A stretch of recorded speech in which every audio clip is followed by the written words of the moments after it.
Ooh, here we are. Hey,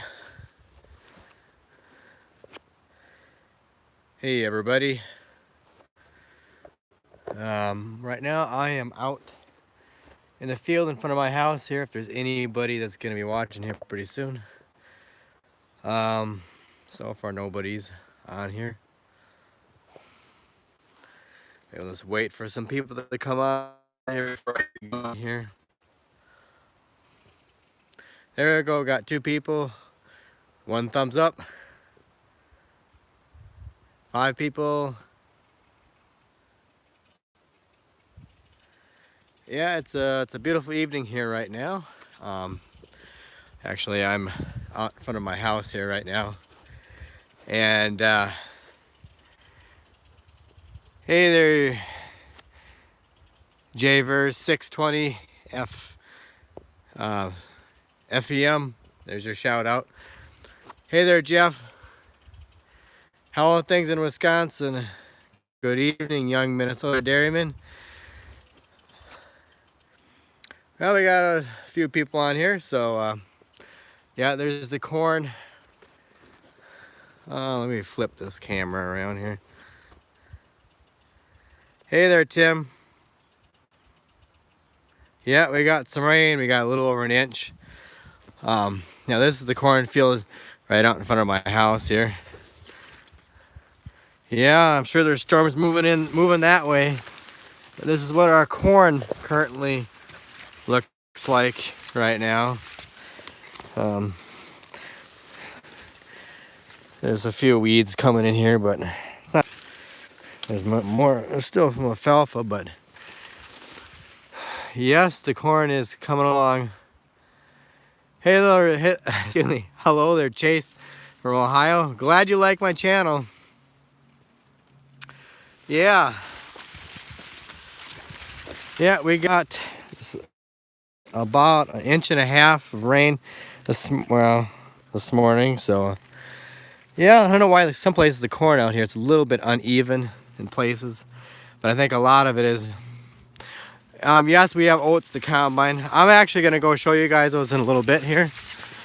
But I just wanted to show you this cornfield out in front of the house here. But I don't know if it's gonna rain again. It's kind of dark off there to the southwest, and the sun is just behind the clouds there right now. But yeah, I don't know why some of this corn. Some places the corn is short. Oh, here's a spot once in a while. But other than that, the corn doesn't look too bad. I can't even remember what number of corn this is. The Master's Choice. I can't remember now. I can't remember what number of corn this is. It slipped my mind. 4110, I think it is what it is. So far that cornfield looks okay. Thankfully the weeds, I mean, we harrowed it obviously before it got too bad out there. Just like a few days after we planted the corn, we harrowed it, and that really helped. But the corn got taller than the pigeon grass, so that helped. No, we don't have any corn tasseling yet. It's a little bit late because of how late we got it. How many are like us? Yeah, everybody's kind of a little bit behind this year. But anyways, I'm gonna go hop in my truck over here, and I was gonna take you guys down and show you the soybean field here. It's not too far from here. Woo, stepped in a pothole there. So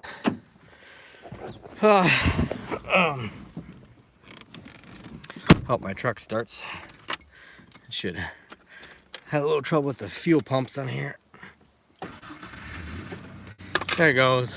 So anyways, I'm gonna take a quick stroll about a mile away. About as is, pretty much. So Let me flip. I got the camera flipped around. I can't see the. Hello from northern New York. Okay. Hey guys, I'm back. I was pulling off my Wi-Fi in my house there for a second, and I disconnected from the Wi-Fi. So, sorry if I lost you there momentarily. The neighbor's cornfield's all tasseled out. He had his corn planted in the third week of April, I think. Parker, South Dakota. That's down by, I think. Oh, that's down by Sioux Falls. There's the bred heifers out there. I don't know where the milk cows are.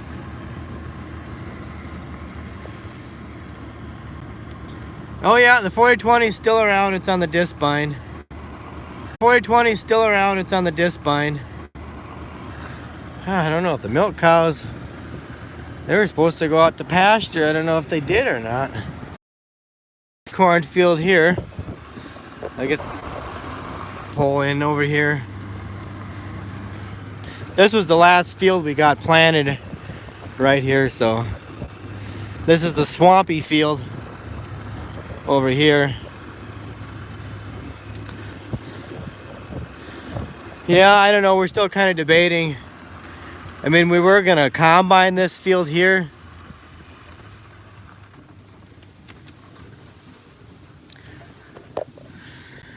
Yeah, this field, like I said, this was the very last field that we planted into corn, and we were gonna combine it. Let me just get out and walk in it so you guys can get a sense of how tall it is. This was a 92-day corn. That other one was too, but this was the last one. See how I got my corners cultivated on here pretty good. This is the only field where I cultivated around the corners that they turned out the best. It's hard cultivating around the corners. But let's see. Yeah, this field isn't doing too bad as far as height and stuff, but I could be doing a little bit better. But it's a little taller out there, but the weeds aren't too bad in here. So but we were originally planning on combining this field, and we might end up chopping it. We're gonna see how it turns out. How far are you from the small town of Brandcoff? I have a buddy that had a dairy farm there, but sold a few years ago. Brad, well, I don't know. Let's see, Bradcroft. That's got to be probably. I've heard of the town. I've heard of it. I'd say it's probably like two hours southwest of here.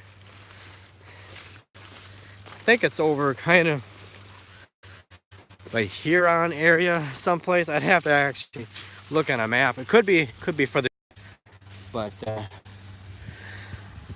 yeah. So this field isn't doing too bad, but it's not doing bad for being wet as it is. I guess this year I'm trying not to complain about the fields because these are extraordinary circumstances this year. So I mean, when I'm kind of a perfectionist when it comes to doing crops, because I take a lot of pride in growing good crops and everything, but it's really frustrating this year because it's been a less than perfect year. So next here we're gonna go down the road and check out the soybeans and the oats. Oh, while they're chopping corn, and well, I guess I could believe it down there. Whoops.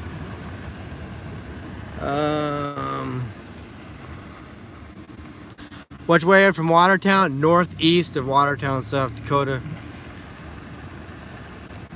All things considered, the crops are low. Yeah, thanks, Jeff. Oh, I'm sorry if I timed you out there, young Minnesota Dairyman. I wasn't trying to time you out. I accidentally hit the thing there. Don't take that personal or anything. I bumped the phone accidentally. I didn't even know I did that. So I apologize for that. I'm trying to drive and no. This thing's got a 4-wheel drive. I know that you can time people out in here. Like I said, I wasn't trying to do that. It was just an accident. But let me flip the camera around here. I'm just going. This is the field road we go down.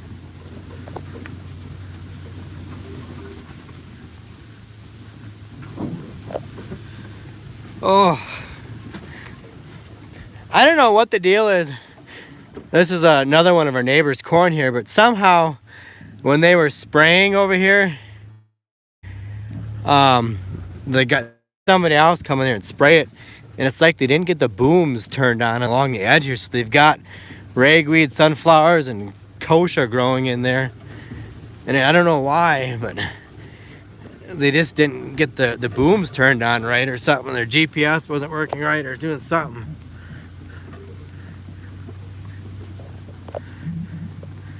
Yeah, there's the other neighbor's field.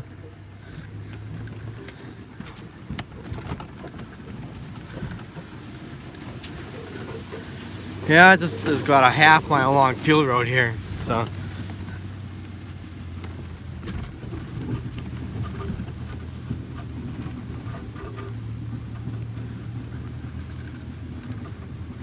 So I'll be down there shortly as soon as I get through all this. This road is kind of bumpy. There's a lot of badger holes in this road. Have I had any problems with the loader tractor, the DEF? No, we haven't. So far our loader's been working pretty good. We have some trouble with the DPF filter. Every once in a while it needs to be heated up a little higher or hotter. Oh, I'm just about down here. Sorry if I'm not getting to your comments right away. How many cows are you milking? Right now we're actually milking 44 cows. Oh, I'm actually taking a different road. There's still water over that road yet. Sorry for the bouncy camera here, but this is a bumpy field road.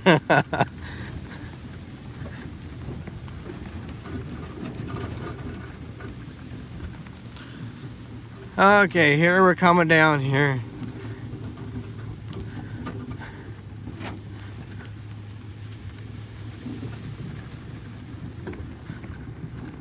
Whoa.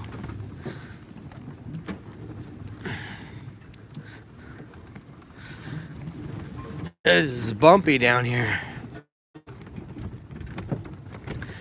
Okay. Sorry for the rough ride, guys. Hey there, John Hat. Hi. Hat. I'm not sure how you pronounce your last name, but yeah. Anyways, here I am. Oh, you have to excuse me. Hello, Rooster J. Acre, Middleton, California. Have any problem with Johnson grass? Some for milk. I guess I haven't figured out what we earn every day, but we get paid by the hundredweight. Right now our milk is like, I think like 26 or something like that. Hat just like in your head. Yeah, I gotta put a jacket on here because the mosquitoes are insanely bad down here. In this field here, they're terrible. Hey there, farm boy. Everything's going good so far. So far, everything. As long as we don't get too much more rain. We actually did need some rain. It's been about a week. But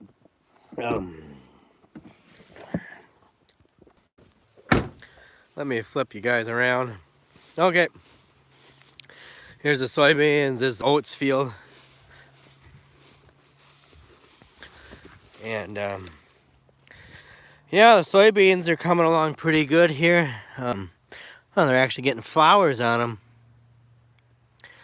So, well, we need to come down here again this week. Try to hit it with the cultivator again. Ooh, a little greasy there. What we're gonna try to do is hit it from the... No, that wasn't cooler. That was just some a Bing drink, a caffeine drink. But we're gonna try to hit it with the cultivator here, maybe the end of the week. And we're gonna try to cultivate it the opposite way we cultivated last time, so that way you rip the weeds the opposite way. Yeah, it doesn't look too bad right now, but there'll be some pigweed coming up in here eventually. But I'm hoping we could... I'd like to try to get that bug or that weed zapper thing yet from that one, if we could rent it acres already. So I don't know if we'll get a chance to get to it or not. But yeah, here's the oats. This is what we're going to be combining down here. So far these oats look pretty good. And the alfalfa in here, boy, that stuff really took off in here. So yep. So the oats are kind of like the nurse. There'll be hay down here, and we'll be down here chopping hay down. I see there's some oats that went down in the rain over there a little bit. But overall, it doesn't look too bad down here for the oats. But yeah, let's go back to the soybeans here. But yeah, these soybeans are gonna... We gotta make sure we get them hit with the cultivator again, because there's a lot of money out here. If they do good, we're hoping that we can get some decent bushels out here. But I'm hoping we could get over 40 bushels to the acre for beans out here. I'm hoping. Don't get some weird crop disease or something, or somebody's cattle don't get out or something like that. Oh man, I am glad I bought a jacket, because the mosquitoes are just, man, they're blood thirsty tonight or this evening here. But I just can't believe how much these soybeans are really, how good they're doing here, down here right now.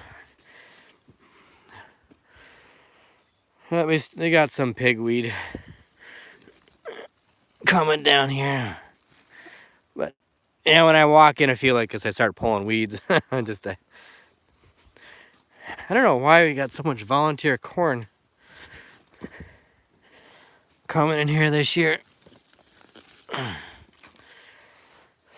But yeah, these pigweeds, they'll get nice and tall. They'll probably get up about yay high, but that's why I would like to try to get that, if we could rent that weed zapper, because you come in there with that weed zapper, wham, that would take these out. Like right here, there's a little patch of pigweed coming in here. That weed zapper would poof.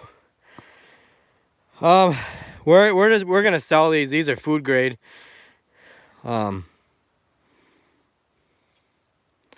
Yeah, yep, yeah, thanks for the email there too, Jim. Hot there in Middleton, California, 101. Well, you could keep the heat. But well, there's a big pocket of volunteer corn over there. You go get that. Yeah, we're gonna have to try to get down here this week and hit this with the cultivator again. It would really clean up some more weeds down here. Oh, how did this... all this volunteer corn. There. That sucks a lot of nutrients out. Yeah, but these are food grade soybeans, so we're just gonna sell them as for food grade. And yeah, it looks pretty good right now. And these are, like you see, these are aphid. Looks like there might be some grasshoppers or something eating on it, but they're aphid. These are aphid resistant beans. Yes, they're non-GMO. I don't know if you guys can see this, but you see all the little hairs on here? That's what makes it aphid resistant. They're supposed to get extra hairy, and the aphids like to attack like well, when the shanks, I guess you can't see the shanks on here, or the things for the when the beans start growing, they'll eat on them and they'll fall off, but they get really get really hairy, and that's what makes them aphid resistant. But these traits, this is actually a patented bean, so just like with Roundup Ready or whatever, you do have to sign some papers for that because it is patent protected, because it was just done through, they developed these beans through traditional breeding, through a succession of different just through breeding different varieties. They were able to get these beans so that they had extra hairy stems on them, but they don't yield probably quite as good as a regular feed grade bean, but it's going for us. Yes, I know.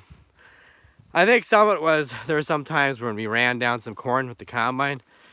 The combine tires aren't set for 38-inch, so they're actually, some of the tires are riding on the rows. We need to get something on the combine so we could set the tires. Let me flip this around. Just so we could set the tires so they straddle the rows. And sometimes when it's wet out, when you're combining corn, it's like the rows are greasy. It's hard to stay on the row. That's some of the reason why, and we need to get something for the combine so that if it's dry out, and the ground isn't greasy, it's not so bad. But it does make it kind of tough to stay on the row. But there's some lamb squitter. There's just all little weeds. But yeah, I know some organic farmers, they hire some Hispanic labor to come pull weeds, but we've never had that. How far are you out from harvest? Well, the oats over there probably next, I don't know, I didn't even check.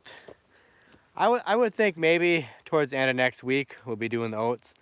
We should be doing oats now, but because everything is so gosh darn late. How many acres do we farm? Approximately about 311 acres is what we run. Between the milk cows and the farming, it keeps us busy. Keeps us pretty busy. Oh, some more volunteer corn right here.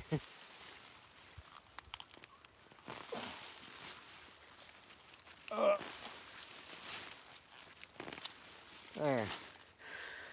Yeah, so I mean, overall though, I'm really impressed with the stand out here. It turned out better than I thought it was. I think we figured we ended up with, for population out here, like 165,000 plants per acre. So I think that's what we figured we average it out to be. When we had the planter running as fast as it would go, as much as it would put out. So this is actually a higher population than we had in 2016 was the first year we planted soybeans down here. And that year we averaged around 43 bushels. So maybe we could beat that record this year. But food grade, organic food grade beans are worth a lot of money.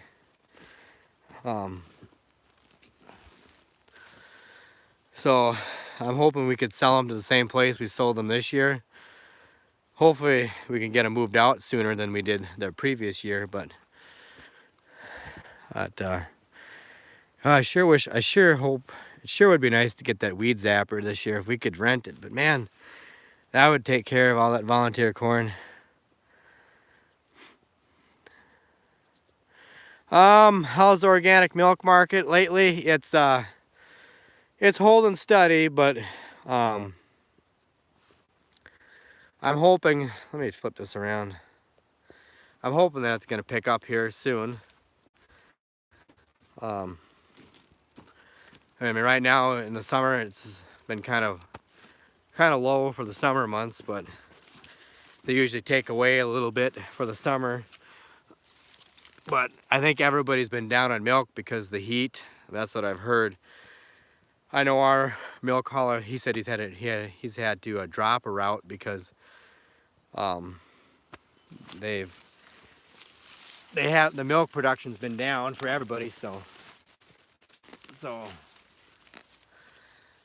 I'm assuming that there'll eventually be a trickle. I like to call it a trickle up effect. If everybody's down on milk, eventually the milk price has to come back up. Oh, you tried getting a Holstein bred. She wasn't cystic or anything. Sometimes there are things like if they're not getting enough protein in their diet, that can affect them too. And I know we usually have the veterinarian come and when he preg checks, you know, if he finds that they're cystic and they have a cyst on their ovary, he always makes sure he pops it. But another thing too, to make sure if you're not feeding a lot of dicalcium phosphate in your ration, that can affect, I think, getting your cows bred back too. But let's see, what was that last comment here? Will you see the same crop or alternate? Next year this field's gonna go to corn. That's what we'll do. And obviously that field there will be hay next year, so yeah. But yeah, hello there, gotta pronounce your name.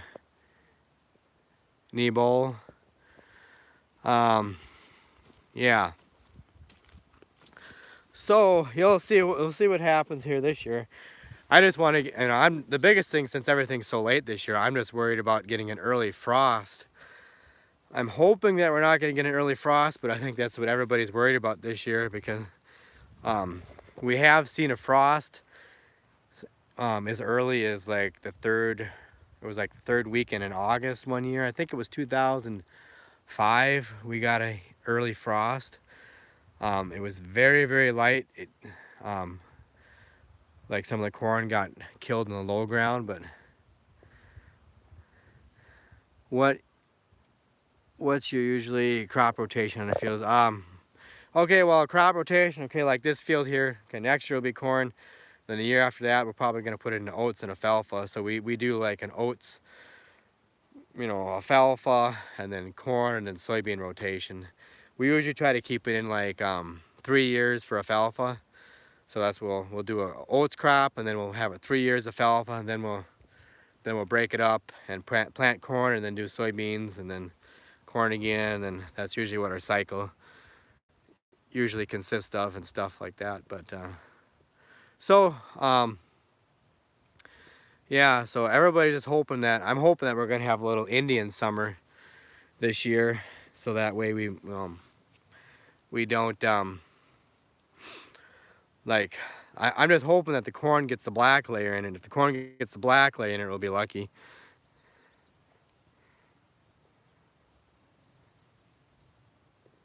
Oh, that's why. A twin to a bull, a free Martin. Yeah. Came in heat twice. 2-year-old bred to with bull, but told you she's a twin. Yep. If it's a heifer calf twin to a bull, yeah, they're not gonna get bred back. It can happen, but the testosterone in the from the male calf affects the female calf, and that's why they can't get pregnant. What do you do for weed control? Just cultivate.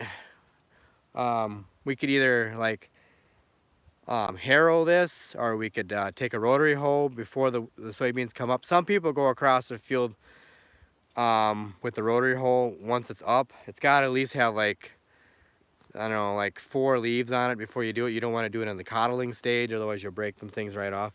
This field here, all that we did to it is just cultivate it once so far. That's all we've done. Like I said, it needs to be cultivated again.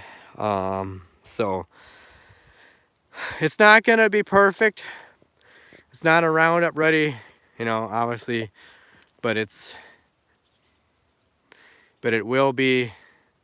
Like I said, I'm hoping we can get at least some burner. No, I have heard people burning their soybeans, but they've had more problems burning. We're hoping we would like to rent a weed zapper from another organic farmer guy. If you don't know what a weed zapper is, just type it in on YouTube and you'll get some videos that'll come up showing what a weed zapper is. It just it kills weeds with electricity. And I mean, when I mean it kills weeds with electricity, I mean just like that, it kills them. You use like 150,000 watt generator that you have hooked up to your tractor, and you run a copper thing out there in front of them. I mean, as soon as that thing comes in contact with the weeds, they are dead like right now. I mean, it works faster than chemicals, way faster. And it causes the cells in the plant to explode. They just boom, they just explode like that, because electricity goes straight down into the ground, into the root system, and boom. What do we do for bottle? Do you sell bucket calves? Yes. If we have like any bull calves, we sell all those. We got a local guy that comes in and buys them from us. Sometimes we'll keep a bull calf back and for ourselves, for butcher. We do raise their own meat. We butcher, you know. So that's what we do with the, we used to fatten out cattle, but we haven't since we've been organic. We just haven't had an, it just hasn't worked out to do it organic since we've done it. But I don't know, it's a risk sometimes fattening out cattle sometimes, but yeah, like I said, that zapper, just go and type in on YouTube, type in weed zapper, and you'll get some hits. But yeah, the one guy, the organic farmer guy that we buy compost from, he's gonna be getting one, and he said he already has it booked up for 600 acres. So that's how he's gonna pay for it. You know, he's gonna rent it out to other people to pay for it. And if we get a chance to, you know, it depends on how this field looks. If it looks really bad, we might see if we could try to rent it from him and go across it.